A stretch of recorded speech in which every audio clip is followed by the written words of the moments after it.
Pernah kepikiran nggak, gimana sih prospek perusahaan yang bisnisnya rental mobil sekaligus logistik? Nah, hari ini kita bakal bedah tuntas masa depan PT Adi Sarana Armada atau yang kita kenal sebagai ASSA sampai tahun 2026. Analisis terbaru nunjukin ada potensi yang gede banget. Tapi, ada juga tantangannya. Yuk kita bongkar bareng-bareng. Oke, kita mulai dari yang paling ditunggu-tunggu ya. Angkanya. Target harga untuk saham ASSA diproyeksikan ada di Rp1.500 per lembar saham. Coba ingat-ingat angka ini, karena ini bakal jadi patokan kita sepanjang pembahasan. Nah, dengan target harga segitu, rekomendasinya jadi jelas banget. Beli. Tapi yang bener-bener bikin menarik itu potensi kenaikannya loh, plus 46%. Ini bukan angka yang kecil ya, ini potensi pertumbuhan yang sangat-sangat signifikan. Terus, pertanyaannya, kok bisa seoptimis itu? Apa sih yang jadi motor penggeraknya? Jawabannya, ada di satu mesin utama yang lagi ngebut di dalam ASSA. Dan mesin itu adalah bisnis logistiknya. Pertumbuhan di logistik ini bukan cuma mimpi. Ada 3 pilar utama yang menopangnya. Pertama, mereka makin efisien berkat optimalisasi kontrak raksasa dengan sempurna. Kedua, dari sisi volume, mereka punya target buat ngirim paket sampai sekitar 600.000 paket per hari. Gila kan? Dan yang ketiga, mereka juga lagi menjajaki inovasi layanan logistik end-to-end yang bisa jadi sumber cuan baru. Dan dampak dari 3 pilar tadi kelihatan jelas banget di sini. Coba lihat deh, proyeksi pendapatan logistik buat 2026 direvisi naik. Dari yang tadinya 2,7 triliun, sekarang jadi 3 triliun rupiah.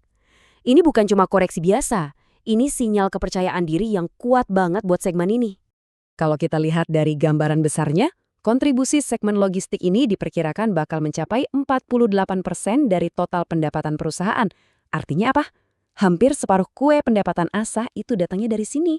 Jelas banget ya, logistik ini udah bukan lagi bisnis pelengkap, tapi udah jadi jantungnya perusahaan. Tapi kan sebuah perusahaan nggak bisa cuma ngandalin satu mesin doang. Biar kita dapat gambaran yang lengkap, kita juga harus lihat 2 segmen bisnis lainnya. Ada bisnis rental yang cenderung stabil, tapi ada juga bisnis lelang yang kelihatannya lagi sedikit melambat. Di sini kita bisa lihat ada 2 cerita yang kontras banget.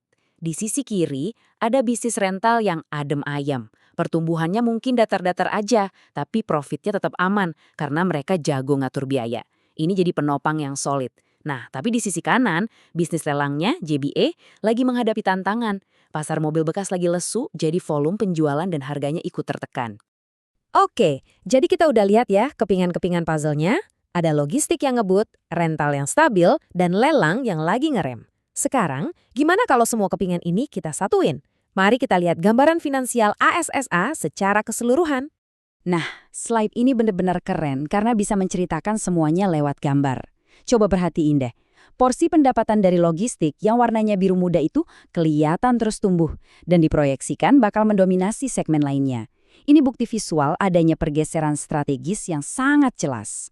Tabel ini nunjukin cerita tarik-menarik di dalam keuangan ASA. Di satu sisi, pendapatan diperkirakan naik 5%. Ini didorong kuat sama logistik.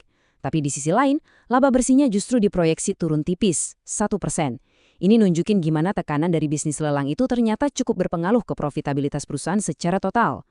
Grafik ini adalah kunci buat ngerti kenapa rekomendasinya beli. Jadi gini, garis yang hitam itu pergerakan harga saham ASSA di pasar. Sementara garis kuning itu nilai wajarnya atau nilai intrinsiknya. Kelihatan kan? Ada jarak atau gap yang cukup besar. Nah, celas inilah yang nunjukin kalau saham ini bisa dibilang masih undervalued atau punya ruang buat bertumbuh ke depannya. Oke, kita udah lihat semua angkanya, semua ceritanya. Jadi apa sih intinya? Mari kita coba tarik kesimpulan dan rangkum tesis investasinya untuk ASSA. Kutipan riset ini ngerangkum prospek jangka panjangnya dengan sangat baik. Jadi, perkiraannya adalah ASSA itu bisa mencatatkan pertumbuhan laba bersih rata-rata 8% per tahun selama 3 tahun ke depan. Kekuatan dari ekspansi logistik inilah yang diharapkan bisa menutupi tantangan di segmen lainnya. Jadi, biar gampang, kita bisa sederhanain jadi 3 poin utama. Pertama, ada mesin utama, yaitu pertumbuhan logistik yang super kuat. Kedua, ada penyeimbang, dari bisnis rental yang stabil dan ngasih pendapatan yang solid. Dan yang ketiga, ada penahan, yaitu pelemahan di segmen lelang yang perlu terus kita waspadai. Kita tutup pembahasan kali ini dengan satu pertanyaan penting. Mesin logistik ASA memang lagi melaju kencang, tapi pada saat yang sama ada beban dari segmen lelang yang seolah-olah menahannya. Jadi pertanyaannya adalah, apakah kekuatan mesinnya cukup untuk menarik beban ini dan mencapai target ambisiusnya di tahun 2026? Nah, jawaban atas pertanyaan inilah yang akan menentukan masa depan saham ASA.